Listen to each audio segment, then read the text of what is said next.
아직 저와 남편에겐 아이는 없어요. 그래서 그런 건지 제가 얼마 전 남편과 이혼을 결심할 정도의 기가 막힌 일을 겪게 되었어요. 지금부터 그 이야기를 하고 싶어서 이렇게 글을 쓰게 되었습니다. 남편과 저는 부모님들의 소개로 만났어요. 사실 남편과 저는 어렸던 시절부터 종종 봐왔던 사이였거든요. 부모님들끼리 아시는 사이라서요. 그래서 그때까지만 해도 이렇게 결혼까지 하게 될 줄은 몰랐었죠. 그런데 어른들의 눈에도 저희가 잘 맞을 것 같다 생각을 하게 된 것인지 저희를 서로에게 소개시켜 주었고 그 기대에 저희도 부응하게 되었습니다. 때론 친구처럼 때론 연인처럼 그렇게 인연을 알콩달콩 연애하게 되었고 결혼까지 하게 되었어요. 남편에게는 늦둥이 여동생이 하나 있습니다. 띠동갑이 넘는 나이 차이가 나요. 그래서 시댁에서 오냐오냐 키운 경향이 매우 큽니다. 사실 연애라던 시절부터 남편의 여동생이 정말 거슬렸던 적이 많았어요. 한두 번이 아니라 진짜 언급될 때마다 거슬리게 말을 하더라고요. 시부모님 둘 다 이른 나이에 남편을 낳았었고 남편의 여동생을 늦은 나이에 낳으신 거죠. 뭐가 그리 가슴이 아려오시고 아프신 건지 모르겠지만 싸고 도는 정도가 아니었어요. 그런데 뭐 제가 그 집 딸도 아니고 제 여동생도 아니니 솔직히 제게 피해만 없다면 상관은 없다고 아주 안일하게 생각을 했었어요. 제가 남편과 결혼 얘기가 본격적으로 오가게 되면서 남편의 여동생을 몇 번 밖에서 만난 적이 많습니다. 남편과는 띠동갑 넘는 나이 차이고 저랑은 띠동갑의 나이 차이였죠. 그런데 너무 뭐라고 해야 하나? 저를 첫 만남 자리에서부터 적대시하기 시작하더라고요. 남편 뒤에 자꾸 숨고 그러기도 하고 제가 연애할 당시에는 남편의 여동생이 고등학생이었는데 그 나이대의 학생이 할 법한 행동은 솔직히 아니지 않나요? 그뿐 아니라 뭔가 저를 시샘하고 질투하는 느낌이라 해야 하나? 남편의 성격이 원체 가정적이고 다정한 편이긴 합니다. 그래서 여동생도 귀여워 죽어 하는 거고요. 그런데 그만큼 제게도 무척이나 잘해주거든요. 그리고 한 번은 결혼하기 전 시댁에서 밥을 함께 먹는데 제가 한술 뜬 밥숟가락에 남편이 반찬을 하나 집어 올려준 적이 있어요. 그 장면을 본 남편의 여동생이 갑자기 버릇없이 숟가락을 탕 하고 식탁에 던지듯 내려놓더라고요. 다들 놀란 눈으로 쳐다보니까 눈에 눈물을 그렁그렁 매달고는 방으로 비련의 여주인공 마냥 뛰쳐가서는 엉엉 우는데 절 제외하고도 가족들 모두 당연히 당황했죠. 제 앞에서 그게 무슨 망신이었겠어요. 그런데 그렇게 난리친 이유가 더 가관입니다. 남편이 제게 너무 잘해줘서 눈물이 났대요. 그럼 남편 될 사람이 아내 될 사람에게 잘해야지. 뭐 두드려 패기라도 하란 소리예요? 그때도 진짜 너무 어이가 없었는데 그 꼴을 보고도 시댁에 있는 가족들 모두가 우리 막내가 오빠를 그렇게 좋아한다더니 많이 서운한가 보네 하며 넘겼었죠.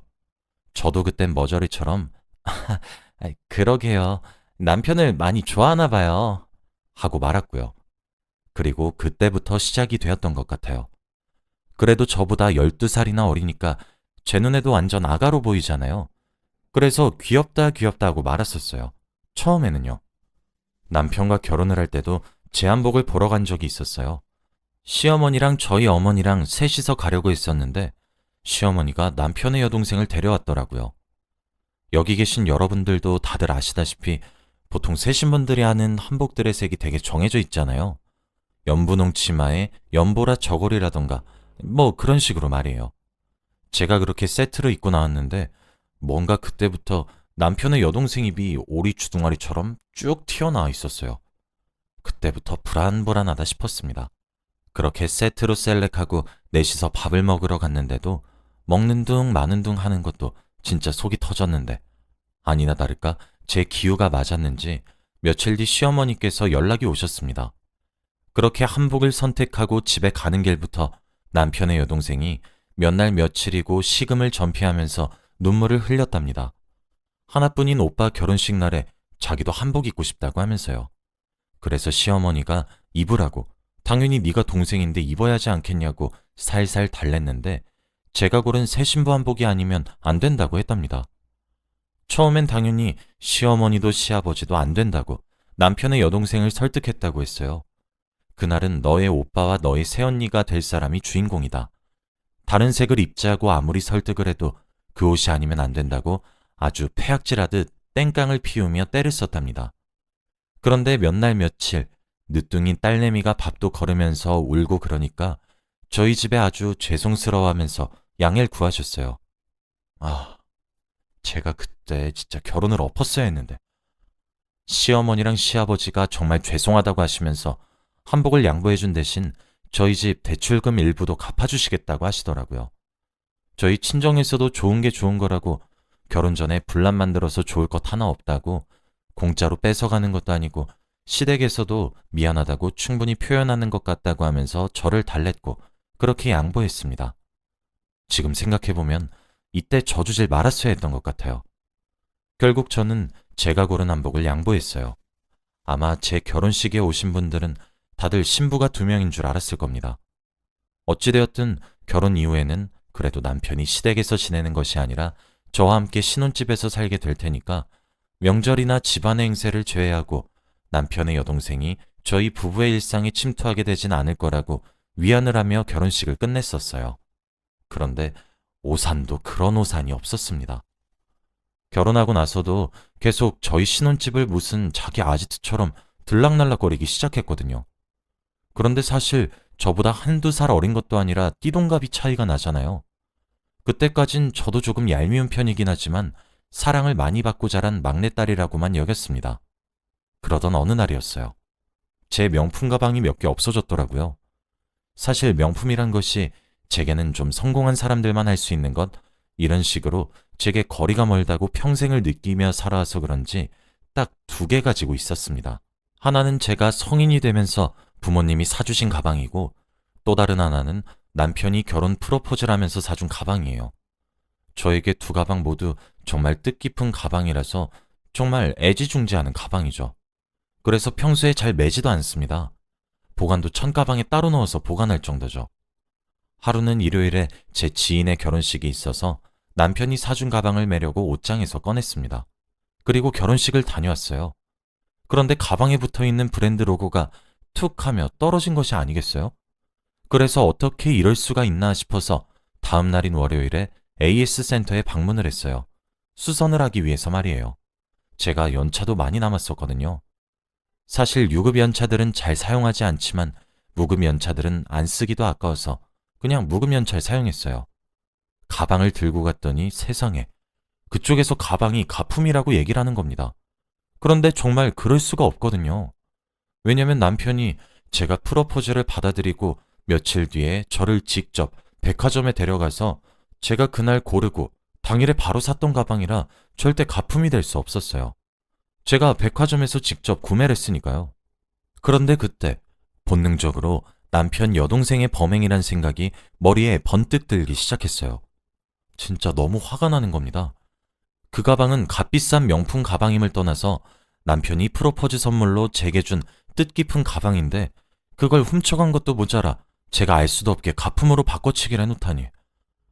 그런데 정말 이렇게 흥분한 상태로 남편의 여동생을 만나러 갔다간 진짜 무슨 사단이든 날 것 같더라고요. 그래서 그냥 집으로 가서 남편과 먼저 상의를 해야겠다고 생각을 했습니다. 그렇게 다른 날과는 다르게 집으로 오전 11시에 귀가했어요. 그런데 저희 집 현관문이 조금 덜 닫혀 있더라고요. 저는 그걸 보면서 아이고, 네가 아무리 가방에 홀라당 정신을 빼앗겨도 그렇지. 너 오늘 연차 아니었으면 어쩔랬냐? 문단속은 하고 다니자 하면서 스스로를 탓하고 있었어요. 그렇게 현관문을 스르륵 여는데 현관문에 낯선 신발이 2켤레 있더군요. 하나는 여자 신발이고 하나는 남자 신발이었죠. 저는 제가 문단속을 하지 않아서 집에 도둑이 들었을 거란 생각이 들었고 바로 조용히 뒤돌아 나와 아파트 비상구에 숨어서 몰래 112에 전화를 걸었습니다. 5분 만에 경찰이 도착했고 경찰을 대동해 저는 집 안으로 들어갔습니다. 그렇게 조용히 살금살금 숨을 죽이고 집을 샅샅이 살피는데 침실 안에서 이상한 소리가 나기 시작했어요. 좀 망측한 소리들 말이에요. 경찰관님들이 저를 보호하며 부부 침실 문을 열어젖혔는데 진짜 그곳에는 남편의 여동생이 온몸이 문신으로 뒤덮인 건장한 남정네 한 사람과 저희 부부의 침대 위에서 함께 있더군요. 진짜 제가 그 꼴을 보고도 믿기지가 않았습니다. 그리고 제 분노는 폭발했고 그 장면을 저는 동영상으로 담았어요. 그런데 더 가관인 것은 자신의 몸을 봤다며 비명이란 비명은 다 치르고 저와 함께 들이닥친 경찰관님들을 성추행죄로 고소하겠다 발악을 하는 게 아니겠어요? 저도 황당한데 경찰관님들은 얼마나 황당하고 당혹스러웠겠습니까? 다행히 그중 한 경찰관님께서 여자 경찰분이셨기에 나서서 수습을 하기 시작했죠. 저는 남편의 여동생에게 오히려 따져 물었어요. 언제부터 우리의 신혼집을 이딴 식으로 썼냐면서 말이에요. 그랬더니 제가 시댁에다 일러 바치진 못할 것이라고 생각을 했기 때문인지 뭔지 아주 무대뽀로 나오기 시작했죠. 큰 소리를 탕탕 치면서 말이에요. 저는 일단 두 사람을 무단 침입으로 경찰에 신고를 넣었습니다. 제가 그렇게까지 할 줄 몰랐던 건지 두 눈을 동그랗게 뜨더군요. 경찰관님들도 헛웃음을 치시며 두 사람을 경찰서로 데려갔어요. 당연히 시댁과 남편에게 경찰 측에서 전화가 갔습니다. 남편은 회사에서 일을 하다 말고 부랴부랴 경찰로 달려왔더라고요. 경찰에 실려온 남편의 여동생이 웬 불량배 같은 남자와 함께 잡혀왔다는 거에서 시댁 어른들과 남편이 1차로 놀랐고 신고한 사람이 저런 사실에 2차로 놀랐죠. 남편의 여동생은 그제서야 제 눈치를 살살 보고 있었습니다. 근데 사실 저도 남편의 여동생이 저한테 미안하다고 싹싹 빌었으면 당연히 신고는 취소했을 것이고 저희 두 사람 사이의 일로 넘어갔을지도 몰라요. 그런데 저뿐 아니라 다른 경찰관님들도 목격한 상태에서 자기 때문에 경찰서에 찾아온 가족들에게 제가 누명을 씌웠다고 울음을 터뜨리며 세상이 떠나가라 통곡을 하는 겁니다. 진짜 어이가 없었죠. 일단은 시부모님이 사인을 해서 남편의 여동생을 데려가기로 했어요. 제가 신고한 것은 취소하지 않겠다고 했거든요. 그렇게 남편의 여동생을 데리고 나와서 시댁에 가서 함께 이야기를 하게 되었습니다. 시댁에 도착해 거실에 둘러앉았고 저는 제게 일어났던 일들을 말했어요. 시댁 어른들은 처음에 제게 쌍심지를 키면서 거짓말하지 말라고 아주 역정을 내셨어요. 심지어 남편까지도요. 대체 자기 동생한테 왜 이렇게까지 하냐입니다. 진짜 미친놈이 아닌가 싶었죠. 제가 그래서 아까 현장을 덮칠 때 찍었던 1분 정도 가량의 동영상을 재생하기로 마음을 먹게 되었어요. 사실 이렇게까지는 하고 싶지 않았는데 자꾸 억울한 저를 가해자로 몰고 가니 충격요법도 괜찮겠다 싶어서요.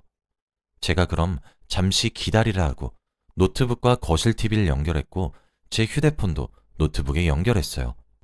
근데 그때까지도 제가 촬영한진 몰랐던 모양인지 의기양양한 미소를 짓더라고요. 우스워서 진짜. 그리고 시댁 거실에는 그 회개망측한 소리들과 여동생의 낯뜨거운 행적들이 그대로 밝혀졌습니다. 바로 그때 남편의 여동생이 제게 돌진해왔고 제 뺨을 때렸습니다. 근데 저도 저보다 새파랗게 어린 년이 제게 뺨을 때렸고 제 고개가 왼쪽으로 돌아가고 나니까 순식간에 이성을 잃게 되더라고요. 사실 제가 옛날에 복싱을 취미 삼아 배운 적이 있었거든요. 취미로 삼았던 거라 선수급은 아니지만요. 저도 바로 남편의 여동생 얼굴에 주먹부터 내리쳤습니다. 그때가 결혼한 지 1년이 거의 다 되어가던 때였는데 저도 많이 참았다 싶더라고요. 시어머니는 바닥에 주저앉으시지 시아버지는 그런 시어머니 부축하면서 소리를 지르지 남편은 흥분한 저를 말리려고 애쓰고 있지.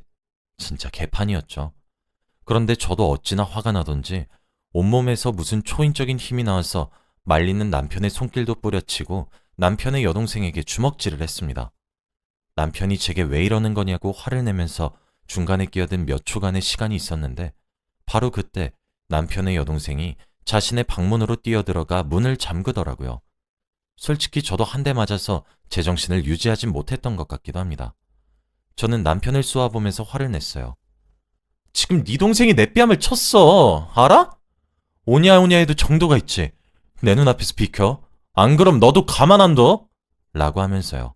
저는 그렇게 남편을 치우고 난 뒤 시댁의 서랍을 뒤져 망치를 찾아냈고 그걸 그대로 들어서 방문 앞에 갔습니다. 문을 열라고 3번 말했더니 돌아오는 답변이 너라면 열겠냐? 내가 미쳤냐고! 라고 하더라고요. 저라도 안 열겠죠. 어찌되었든 그렇게 제 이성을 또 갉아먹는 남편의 여동생이 참 어떻게 생각하면 대단하다 느꼈어요. 좀 망설임 없이 망치로 손잡이를 부수기 시작했습니다. 시댁에선 이제 저를 말릴 엄두도 내지 못하시는 듯 했죠. 결국 망치의 힘을 이기지 못한 손잡이가 부서졌고 방문을 여니 남편의 여동생이 주저앉아 있더라고요. 그리고 그때 제 눈에 들어왔습니다. 책상 의자에 고이 걸린 제가 가품인 가방과 바꿔치기 당한 제 진짜 가방을 말이에요. 그 이후부터는 메타작 이어졌죠. 30분 정도 지나니 저도 집을 나갔던 이성이 돌아오게 되더라고요. 그리고 남편의 여동생 꼬라지도 말이 아니게 되고요. 저는 남편에게 이혼하자고 했습니다. 네 금쪽 같은 여동생용 깽값 필요하면 청구해. 그게 얼마 되었든 그냥 줄게. 근데 우린 이혼하자. 진짜 두 번 다시 너랑 엮이고 싶지도 않아. 알았어? 저렇게 싸가지 반말아 처잡수신 네 여동생년이나 저렇게 잘못 자라고 있는 딸년 하나 간수 못하는 이 집 구석이나 나한텐 둘 다 똑같아. 진짜 지긋지긋해. 너도 영상 보여주기 전까진 내 이야기 안 믿었겠지. 그러니까 그냥 우리 이혼하자. 그 이후로는 저도 친정에다가 모든 것을 말했고 집안 싸움으로까지 번지게 되었습니다. 저희 어머니가 그러셨어요. 내가 진짜 새 신부 안 보기 예뻐서 그날리 저 피울 때 알아봤다. 에휴, 라고 말이에요. 저는 폭행죄로 고소당해도 솔직히 분풀이는 원 없이 다 한 것 같아서 괜찮다고 생각을 했는데 시댁 측에선 그러지 않는 듯 했어요. 남편도 저희 친정에다가 싹싹 빌기도 했고 말이에요. 이혼하자는 제 요구에 미안하다며 눈물을 흘리더라고요. 제가 그렇게 떠나고 난 뒤에 시댁의 분위기도 좀 개판이었나 보더라고요. 아버님은 그제서야 화가 머리끝까지 나게 되어서 제가 나가고 난 뒤에도 정말 눈물 쏙 빠져라 혼을 내셨겠죠. 어쨌든 시어머니랑 시아버지가 저희 집에다가 정식으로 찾아오셔서 딸년 교육 잘못 시켰다고 시인을 하셨고 제게도 재발 방지를 약속해 주셨습니다. 남편도 제게 정말 미안하다고 하면서 동생과 잘 지내란 소린 두 번 다시 하지 않겠다고 그동안 몰라줘서 미안했다며 진심으로 사과했죠. 이혼이 애들 장난도 아니고 그렇게 결국 저는 사과를 받아들이게 되었습니다. 그리고 제게 시누이의 폭행죄를 묻지 않는 대신 무단 침입 신고를 취하해달라 해서 그렇게 일을 끝냈습니다. 그날 사건 이후로 남편의 여동생은 기가 팍 죽었어요. 아마 가족들 아무도 제 편을 들어주지 않은 것이 그때가 처음이었겠죠. 그리고 외면을 받은 것까지 말이죠. 어쩌다 제가 한번 시댁에 가면 아는 척도 하지 않고 쥐할 말만 톡 하고 맙니다. 일단 그날 이후 저는 시댁과 돈독한 사이는 어느 정도 포기했어요. 아주 자석 같은 단합력과 단결력을 자랑하더니 풍비박산이 난 이후로 시부모님 댁에서도 남편의 여동생을 별로 안 아끼는 것이 눈에 보이네요. 사실 남편과 무척이나 잘 지내고 있지만 얼마나 갈진 잘 모르겠어요. 시누이와의 문제도 남아있고 아직 정신을 덜 차린 것 같아서 말이에요. 남편과 이혼 직전까지 가게 된 사연이긴 하지만 그래도 한편으로는 또 다른 것을 깨닫게 해준 일이었던 것 같아요. 그리고 여담으로 그 남편의 여동생이 가져갔던 제 물건들이 사실 가방이 가장 커서 그것만 말했지만 한두 개가 아니더라고요. 결국 제가 가지고 있었던 것도 몰랐던 것까지 모두 돌려주며 제게 사과도 했어요. 아직까지도 신랑에게 확신이 옛날만큼은 서지 않아 아직 두고 보고 있는 중입니다. 여기까지가 제 긴 이야기였습니다. 들어주셔서 감사합니다.